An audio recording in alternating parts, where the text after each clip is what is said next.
Hello and welcome to Megawhat, the Tech Week in View. I'm Katie Scott and this is our rundown of the biggest news stories of the week and what we thought of them.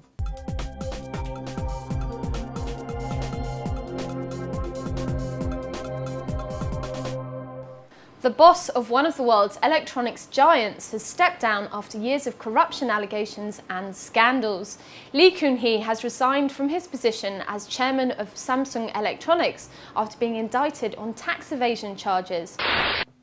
So it seems that the Samsung boss has actually got off fairly lightly if reports on the internet are to be believed. The tax evasion charge is actually one of many which has been cited over several years. And actually it's not a charge yet, it's just an indictment.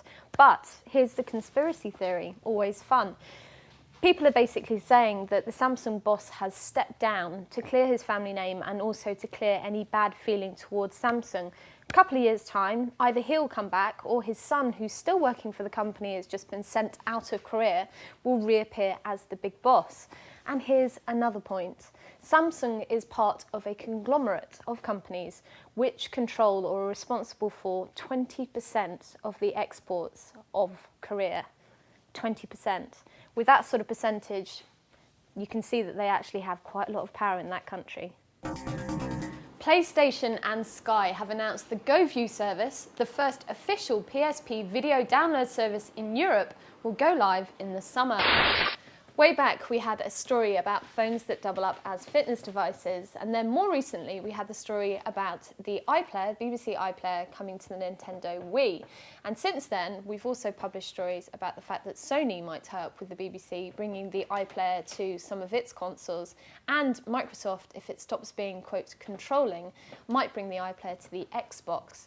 But the story that we had about Go Media, which was basically a tie-up between Sky and the PSP, Sony PSP, is also part of this, larger movement towards consolidating devices. So this week also we had the Arcos PMP going GPS. So your multimedia player can now serve as a GPS device and also can serve as, a device for showing internet TV and internet radio.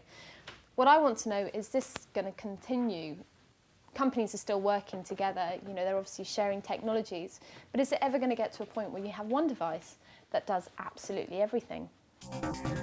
Skype is going up against phone companies with its latest call plans. It's announced a new deal that offers 10,000 minutes per month, which equates to more than 5 hours of chatting per day, calling landlines. The Skype story ties in with another story which we published yesterday morning with a guy called Jim Ciccone from AT&T basically saying that the internet is going to break down by 2010 because it's completely overloaded.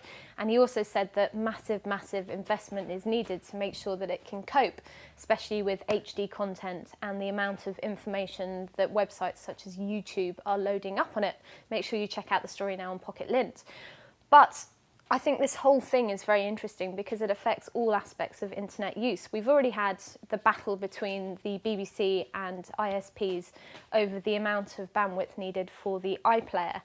And this extra service from Skype is bound to cause the same sort of problem. And if ISPs prioritise Skype usage, which, Ciccone suggested that they could do, then people like BT or terrestrial landline providers are going to kick off saying, well, you're destroying our service.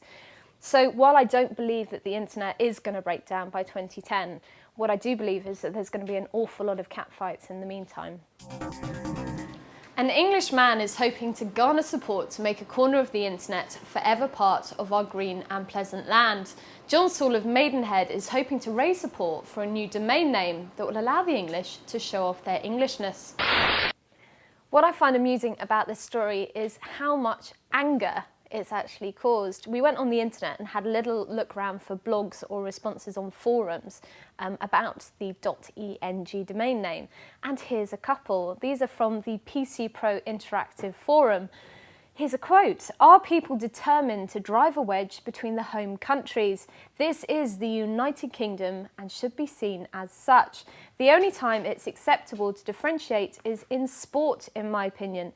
Anything else is divisive, and people who support splitting up the union should be hung for treason." And another one: Well, this story will keep the BMP happy, but probably not many others. I, for one, do not worry about whether I am English or British. And the last one is just basically someone who's worried about the money they could lose. I can't be bothered repurchasing my handful of domains as .eng ones just to keep up with the Joneses, or should that be the Smiths? Well, I, for one, think that people are getting a little bit too annoyed about this story when, essentially, it's just a bit of fun. That was our roundup of this week's biggest headlines and what we thought of them. Join us again on Monday for our usual news show, and in the meantime, have a lovely weekend. Thanks for watching.